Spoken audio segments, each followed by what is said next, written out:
gwe wenna aneegaseeko nkwaniriza nnyo, nja kwebaza. Weebala ebbanga lyonna okulabika ng'ovaayo n'olabika ng'okkiriza ne tutambula ffenna.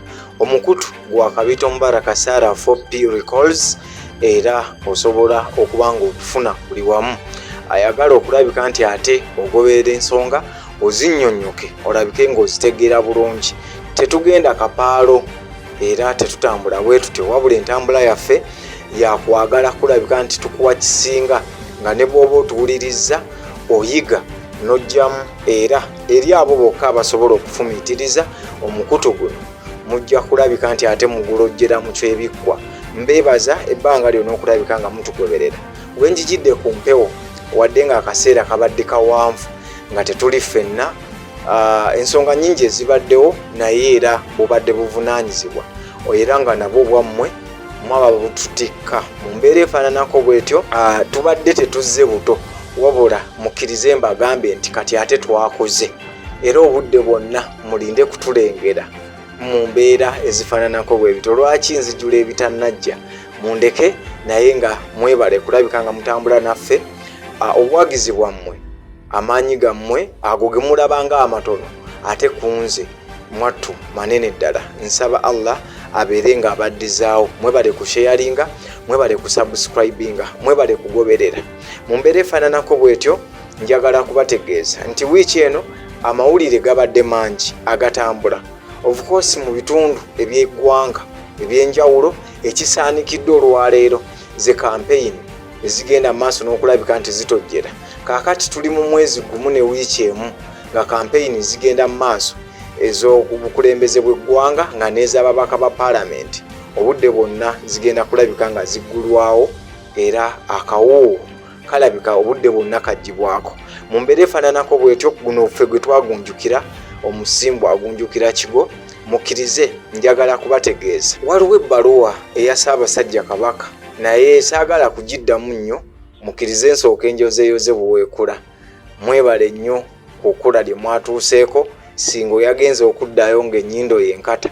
Katubasabire naffe ab'ebuddu, oba oli awo tetwayagala bintu kutambula bwe bityo, naye tukkirize nti bwe bityo bwe byazze. Kale mukkirize mbakuliseeyo nnyo oluuyo eyo. Naye waliwo ensonga enkulu gye sandyagadde tubuuse maaso. Mawulire mangi agatambula, era nkimanyi mangi ge mugoberera eyo ge mulaba, naye wano ku mukutu guno mukkirize eno ensonga tuleme kugibuusa maaso. Ssabasajja Kabaka Ronald Muwenda Mutebi owookubiri yawandiika ebbaluwa era n'abaako bingi. Bigambo bye bikulu, tebiba bingi nnyo, munansonyiwa ku lwekyo, naye abasobola okubigaziya nga mubiwulidde biba binene nnyo.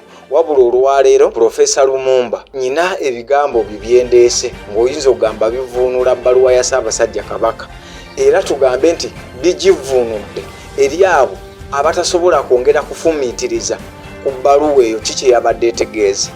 Abantu abamu obasanga kati na buli kati ng'asobola okwogera Oluganda naye nga tasobola kuluvuunula, nga bw'abiwulira nga bw'atyo bw'abitwala.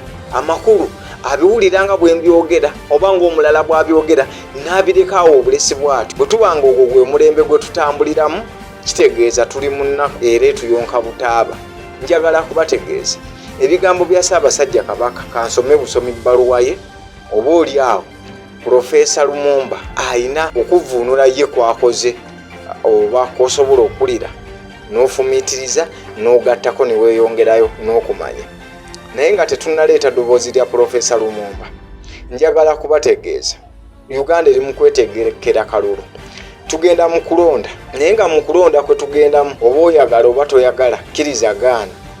Abantu be tugenda okulonda mwenna mukimanyi, beebo abajja okuwangula, babeeko gye bakuba essimu babakakase nti kaakati gwe awangula. Ssente ze tuli mu kukozesa mu kampeyini nawa gye ziva mu manyiiyo, ate nga nazo kezibeere hard cash, biki byonna ezikubisibwa mu nkubisibwa ze zikubisibwamu, era zireetebwa buleetebwa wano. Olulimi lwe twogera lwabwe, ebyenfuna bye tutambuliramu byabwe be babitwala. Kwegamba n'otunuulira embeera gye tulimu nga tulinganga abeetaba mu mazina g'enkima. tuteekeyo bagavana batutwale n'obukiiko bwabwe buli obwalegiko, naye oba oli awo ku mulundi guno nga betuyina baddugavu bannaffe n'olulimi lwe twogera lufaanana. Siri mu kuyisaamu gaali eri abo abakola activities zino, wabula obubaka buno bugenda eri abavubuka abalumirirwa Africa, abalumirirwa Uganda. Oba oli awo bano abaliwo mu kiseera kino bayinza okuba bino tebasobola kubikola, tukkirize, naye ffe abaliddawo kiki kye tulisobola okukola era biki oba oli awo bye twalitaddeko amaaso. Nabagamba kiruma nnyo omuntu okutunuulira omuliro ogwaka ne yeerabira ogunyooka, kubanga guno gwoliko mu kuzikiza ogwaka gwamaze dde okwokya ne gusaanyawo n'ebintu bisaanyeewo, naye ate waliwo ogunyooka ng'oba oli awo walyetaaza oguyiwako amazzi guleme kwongera kusaanyawo birala. Guli ogwako olwedde gumaze okubikola, naye ate guno ogunyooka gwogenda kugulekeraani. Mu mbeera efaananako bwetyo nyongera kubategeeza nti tetujja kulekayo kwogera nsonga ntuufu. Oba oli awo nkimanyi bulungi nnyo nti mubimanyi bino byenjogera, naye ekibuuzo kijja gy'oli gwampuliriza angoberera ku mukutu guno ogwa Kabito Mubaraka Sarah 4P recalls nti ddala bino byonna bye twogera ng'obimanyidde ddala bulungi era mubitegeera bulungi. Kiki kye musobodde okukolawo? Nkakasa muyina kye mukola era mbeebaza abalina kye mukolawo. Naye Africa, Uganda okusookera ddala, kuba bwe njogera ku Uganda ntegeeza omutima gwa Africa, ate bwe njogera ku Buganda mba ntegeeza omutima gwa Uganda. Kitegeeza nti kiddayo ku biri ebyawandiikibwa yali Drama Magazine, President Museveni ng'amaze okuwangula. Mu bimu ku bigambo bye bawandiika ye South Africa bawandiika ne bagamba nti President Museveni awangudde akalulu, naye akawangudde mu nsi ey'enjawulo, ensi erimu ebintu. Bali bamuboozaayoza NRA nga bagamba nti NRA ewangudde akalulu, naye kawangudde mu nsi ewali buli kyoyagala okulaba mu Africa nga gy'ogenda okukisanga. Kitegeeza nti buli kyoyagala okulaba mu Africa kiri mu Uganda. Ekyo kigatta ebigambo bingi era ebinene byonna. Kale munzikirize sijja kuwanvuwa nnyo kusukakaawo, katufune ebbaluwa ya Ssabasajja Kabaka ate oluvannyuma tugende mu ddoboozi lya Lumumba, then nja kukomawo mbasiibule. Oluusi ebintu ebimu babitusomera oba tubifuna ne tubirekawo obulesi. Kati wano wakulu nnyo okutegeera ebbaluwa ya Ssabasajja Kabaka Ronald Muwenda Mutebi owookubiri yabadde etambula bweti. Wano wejagala owulirize bulungi nnyo ate bw'onootegeerawo kigenda kutuyamba, kuba kitegeeza n'ebigambo Profesa Lumumba byali mu kwogera bw'onooba obigeraageranyiza ne ku bbaluwa eno, oba oli awo okuvuunula okutuufu okw'ebbaluwa eno ojja kulabika ng'okufuna butereevu. Ebbaluwa yino egamba bweti: ekiseera kituuse ffenna okugatta eddoboozi okusaba abatukulembera ne bannayuganda bonna okukubaganya ebirowoozo obutali bumativu obuli mu kukulemberwa n'okugabana ebyobugagga by'ensi yaffe mu kyenkanyi nga tuyita mu kwekebejja constitution n'amateeka amalala agafuga eggwanga lyaffe. Guno omulimu twagutandikako dda. Tusaba twongere okugatta eddoboozi eryawamu ku nsonga eno.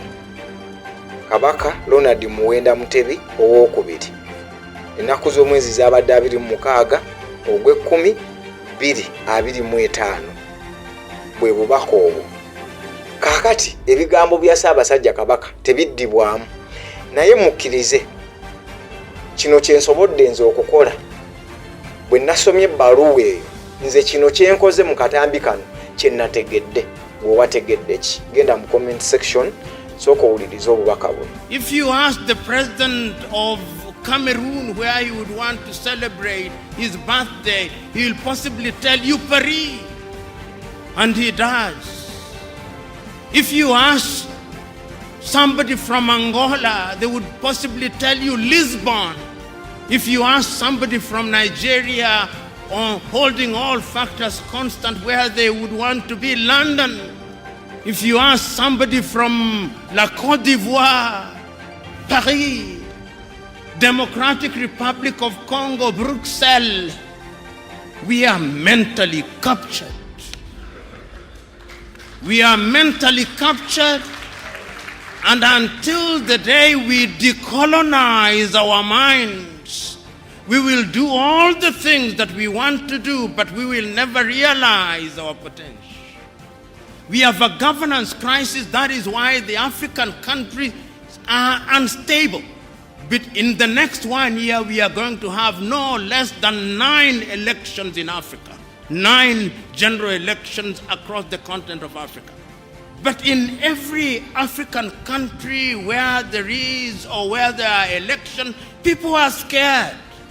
So election is not just a regular process of determining who is going to be in charge of affairs. It threatens the nation, because it is life and death.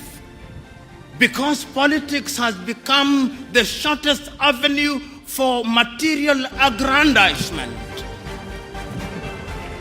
There are 2 things in Africa today. If you want to be rich without working hard at all, be a politician or found a church.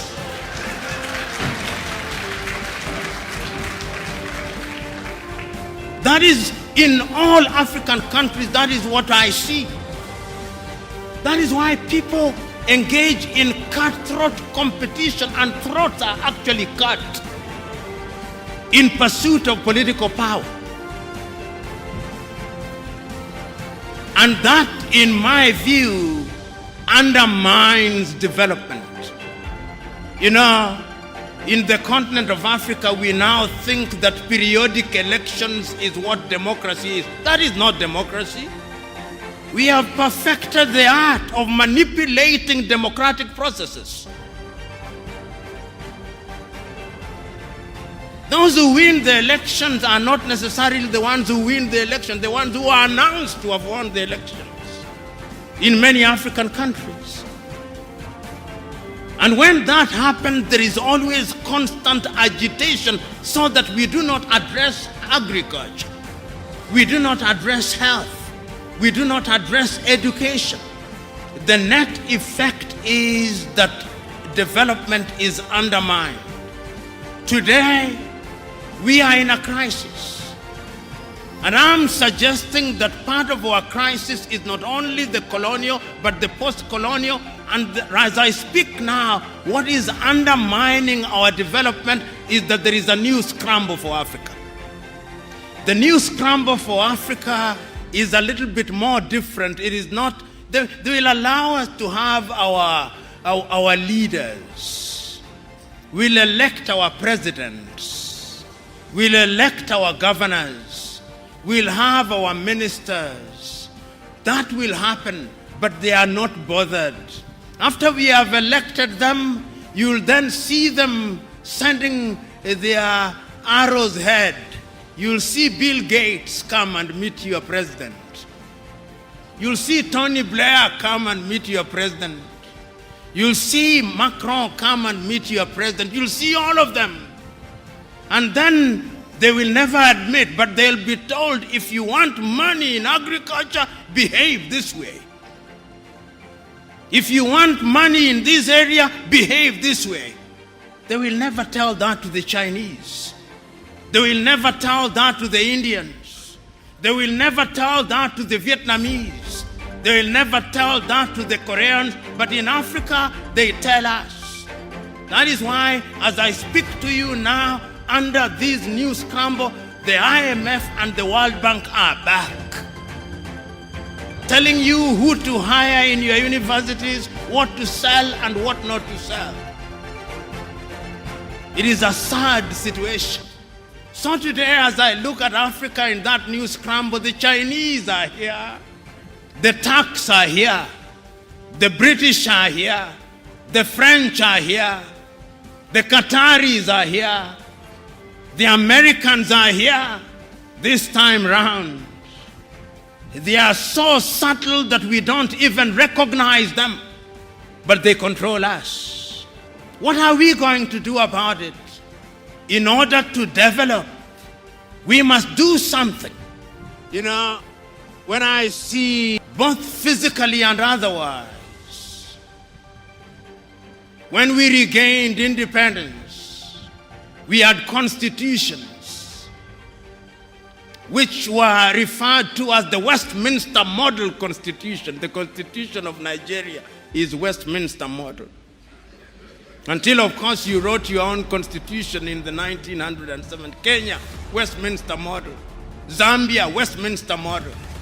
And it is never lost on me that the house that was occupied by the colonial governor is the very same that is occupied by the independent president. It has never been lost on me that when we form government, we have the same nomenclature that they use ministers. When you go to our parliament, the white wigs that they use is what our speakers still use.